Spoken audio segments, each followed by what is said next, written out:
हादसा हो गया उसके बाद से प्रधानमंत्री नरेंद्र मोदी ने एक्स हैंडल पर पोस्ट करके दुख जताया है और पोस्ट उन्होंने किया है। ये जो एक्स हैंडल पर उन्होंने लिखा है वो आपको दिखा रहे हैं। तो देखिए, जो हादसा हुआ है, भीषण हादसा, उस पर प्रधानमंत्री नरेंद्र मोदी ने गोवा के सीएम से बातचीत की है। पीएम मोदी ने सीएम प्रमोद सावंत से हालात की जानकारी ली है। नाइट क्लब हादसे पर पीएम मोदी ने दुख जताया है और सोशल मीडिया पर लिखा भी है, जो कि आपको एक्स हैंडल पर उन्होंने पोस्ट किया है वो दिखा रहे हैं और साथ ही वो तस्वीर दिखा रहे हैं जब ये हादसा हुआ था। आप देखिए वहां पर किस तरीके से अफरा तफरी का माहौल था और प्रधानमंत्री नरेंद्र मोदी ने सोशल मीडिया पर भावुक संदेश लिखा है और सीएम प्रमोद सावंत ने तुरंत ग्राउंड की रिपोर्ट ली है। पीएम ने सीएम से कहा है कि हर संभव मदद दे।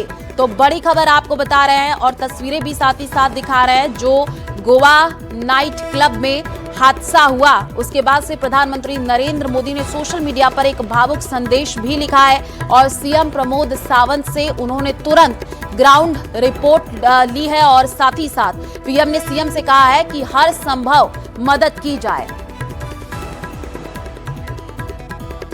और इसी बीच जयपुर से बड़ी खबर है। जयपुर एयरपोर्ट पर इंडिगो की फ्लाइट्स आज भी रद्द। दोपहर पूर्व की 11 फ्लाइट्स रद्द हुई हैं। क्रू मेंबर्स के संकट के चलते फ्लाइट्स रद्द हुई हैं। यात्रियों को आज भी परेशान होना पड़ेगा। तो बड़ी खबर है राजधानी जयपुर से। जयपुर एयरपोर्ट पर इंडिगो की फ्लाइट आज भी रद्द रहने वाली है। दोपहर पूर्व की 11 फ्लाइट रद्द हो गई है। क्रू मेंबर्स के संकट के चलते फ्लाइट्स रद्द हुई हैं। यात्रियों को आज भी परेशान होना पड़ेगा।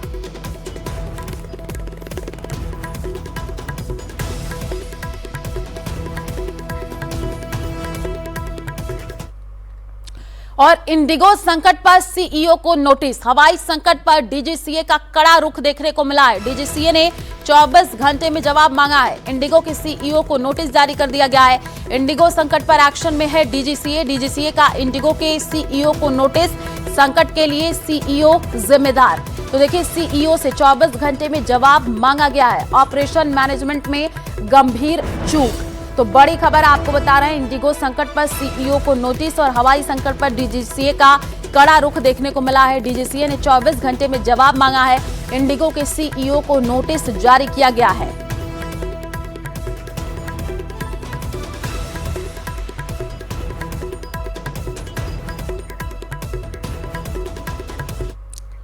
और इंडिगो से जुड़ी हुई बड़ी खबर है। सख्ती के बाद बड़ा फैसला लिया गया है। सरकार की सख्ती के बाद बड़ा कदम। इंडिगो ने कहा कि पैसा तुरंत वापस होगा। कैंसिलेशन पर पूरा रिफंड दिया जाएगा। आज रात 8 बजे तक पूरा रिफंड करने के आदेश दिए गए हैं। तो बड़ी खबर आपको बता रहे हैं, इंडिगो से जुड़ी हुई सख्ती के बाद ये बड़ा फैसला सामने आया है। सरकार की सख्ती के बाद ये बड़ा कदम है। इंडिगो ने कहा कि पैसा तुरंत वापस होगा। कैंसिलेशन पर पूरा रिफंड दिया जाएगा। आज रात बजे तक जो है पूरा रिफंड हो जाएगा। और ये देखिए तस्वीरें आई हैं जो कि आपको दिखा रहे हैं किस तरीके से वहां पर हंगामा हुआ और पैसा तुरंत वापस होगा। ये इंडिगो की तरफ से कहा गया क्योंकि हमने देखा किस तरीके से यात्रियों में गुस्सा नजर आया। जगह जगह से तस्वीरें सामने आई। आज रात 8 बजे तक पूरा रिफंड हो जाएगा। ये साफ तौर पर इंडिगो की तरफ से कहा गया है। सख्ती के बाद बड़ा फैसला लिया गया है और ये तस्वीरें आप देखिए कि किस तरीके से वहां पर हंगामा भी हुआ था। और जानकारी अब आपको दे देते हैं कि देश के बड़े एयरपोर्ट्स पर इंडिगो की फ्लाइट्स की देरी और कैंसिलेशन ने जो है हजारों यात्रियों को परेशान कर दिया और कोई काम पर नहीं पहुंच पा रहा है, कोई घर नहीं जा पा रहा है और कुछ लोग ऐसे भी मिले हैं जिनकी स्थिति वाकई दिल को छू लेने वाली है। शर्म करो, वहां पे एजिड थे जो 80 इयर्स के थे।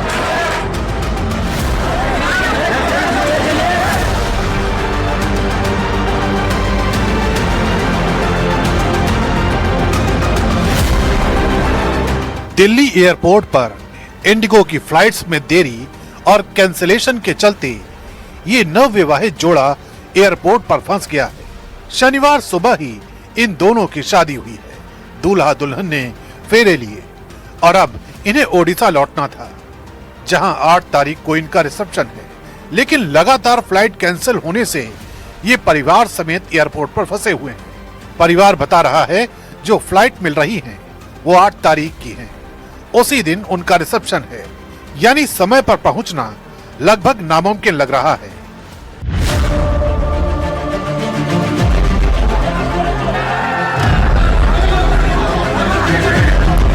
यहाँ पहुँचे, फिर दिखाया कि डिले है, 4 बजे तक हो जाएगा। फिर पता चला कि कैंसिल कर दिया हमारा वाला। फिर गए वहाँ पे बातचीत कर रहे हैं, कोई बोल रहा डिले है, कोई बोल रहा कैंसिल है, समझ ही में नहीं आ रहा है। और फिर हम लोग बोले कि रायपुर नहीं तो रायपुर या तो फिर भुवनेश्वर या तो कहीं कहीं कर दो, रांची। तो बोल रहे हैं कि कर तो देंगे लेकिन उसका भी होगा नहीं होगा, डिले हो सकता है वो भी।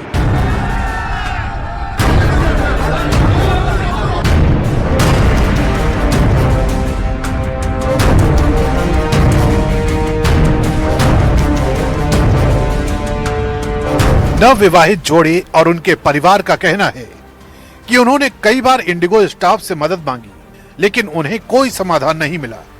इंडिगो की फ्लाइट देरी की वजह से देश भर के एयरपोर्ट पर यात्रियों का गुस्सा लगातार बढ़ता जा रहा है।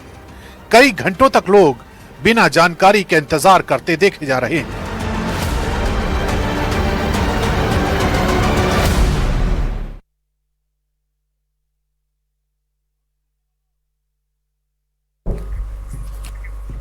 और बंगाल में आज 6 दिसंबर को टीएमसी के निलंबित विधायक हुमायूं कबीर ने मुर्शिदाबाद में बाबरी मस्जिद की नींव रख दी है। पश्चिम बंगाल विधानसभा चुनाव से पहले आपको बता दें कि बाबरी मस्जिद के शिलान्यास से राजनीति गर्मा गई है और सभी राजनीतिक दल एक दूसरे पर पूर्व टीएमसी नेता से मिलीभगत का आरोप लगा रहे हैं। और इस बीच टीएमसी के निलंबित विधायक हुमायूं कबीर ने यह दावा किया कि उन्हें जिला प्रशासन की ओर से पूरा सहयोग मिला है।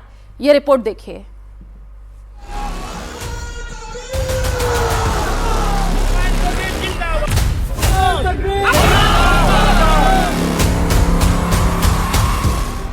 टीएमसी से निकाले गए विधायक हुमायूं कबीर ने 6 दिसंबर को मुर्शिदाबाद के बेलडांगा में बाबरी मस्जिद की नींव रखी। 150 फुट लंबा और 80 फुट चौड़ा भव्य स्टेज, हजारों की भीड़, कुरान की तिलावत के बीच नई बाबरी मस्जिद का शिलान्यास समारोह हुआ। अल्लाह अकबर के नारों के साथ समर्थक ईंट लेकर भी पहुंचे। मंच से बाबरी मस्जिद जिंदाबाद के नारे भी लगे। इसी के साथ ही पश्चिम बंगाल विधानसभा चुनाव से पहले राजनीतिक ध्रुवीकरण का स्टेज भी तैयार हो गया है। 6 दिसंबर वही तारीख है जिस दिन 33 साल पहले अयोध्या में बाबरी मस्जिद ढाई गई थी। जैसा कि हुमायूं कबीर ने ऐलान किया कि मुर्शिदाबाद की नई बाबरी मस्जिद वैसी ही होगी जैसी पहले कभी अयोध्या में थी। और दूसरी तरफ से प्रशासन भी काफी है, विवाद भी है इसको लेके, तो जरूर सबसे ज्यादा बहुत ज्यादा सेंसिटिव है ये जो जगह है, वो काफी सेंसिटिव है। सब कुछ मद्देनजर प्रशासन अपना बहुत ज्यादा पुलिस यहाँ पे तैनात किया है और जो लोग ये कर रहे हैं वो लोग भी बोल रहे हैं कि शांतिपूर्ण ढंग से ये पूरा जो प्रोग्राम है वो यहाँ पे करना चाहिए। इस बीच हुमायूं कबीर ने कहा है कि आज मेरा काम बाबरी मस्जिद का शिलान्यास है और मुर्शिदाबाद पुलिस मेरा साथ दे रही है। कुछ नहीं बोलूंगी, पुलिस मेरा पूरा सपोर्ट दे रहा है। पुलिस के साथ बात हो गया। कल ऑनरेबल हाईकोर्ट जो निर्णय लिया इसी पर मुर्शिदाबाद पुलिस, स्टेट पुलिस पूरा मेरे को सपोर्ट दे रहा है, मेरे को सिक्योरिटी दे रहा है, मेरे को शांति से होने के लिए पूरा सपोर्ट पुलिस वाला दे रहा है। रेजीनगर में आपको बुलाया, क्या कोई नहीं बुलाया। आपको पास कौन बोला जो मेरे को बुलाया? मेरे को कोऑपरेशन करने के लिए बुलाया। मैं क्यों जाने का वक्त नहीं मिला। रात में पुलिस को अधिकारी के साथ में वेन्यू में बात हो गया। कोई नहीं बुलाया। आपका अपप्रचार कर रहा है, आपको दुश्मनी करके ये नहीं होने देने के लिए आपको किसी को बात मुझे मुख पर ऊपर आई। बंगाल के मुर्शिदाबाद में हुमायूं कबीर के बाबरी मस्जिद की नींव रखे जाने पर यूपी के डिप्टी सीएम केशव प्रसाद मौर्य का बयान सामने आया। उन्होंने कहा ये टीएमसी की चाल है। ये सब टीएमसी की नौटंकी है। बाबर के नाम पर एक भी ईंट रखी गई तो सरकार भाजपा की वहाँ आने वाली है, उस एक ईंट को उखाड़ करके फेंक दिया जाए। बीजेपी नेता दिलीप घोष ने कहा है कि हिंदुस्तान में बाबरी मस्जिद नहीं बनेगी और लोग देश में राम मंदिर बनने से खुश हैं।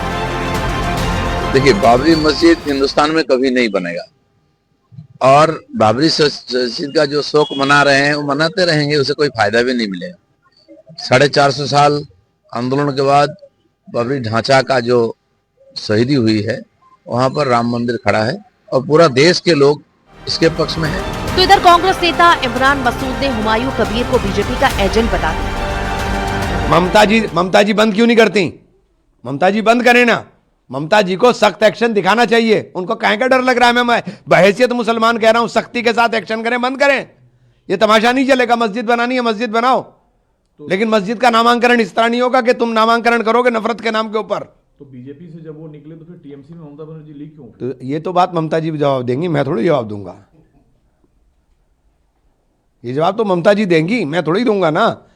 ममता जी फिक्स गेम मत करने की कोशिश ना करें, सख्ती के साथ एक्शन लेकर के बताएंगे हाँ ये लिया जाता है एक्शन। अब जहां हुमायूं कबीर ने बंगाल में बाबरी मस्जिद की नींव रख दी है, तो इसको लेकर सियासत भी तेज होती नजर आ रही है। जिसके बाद सवाल ये है कि हुमायूं की बाबरी रट सियासत में क्या नया मोड़ लेती है। Bureau report, news 18।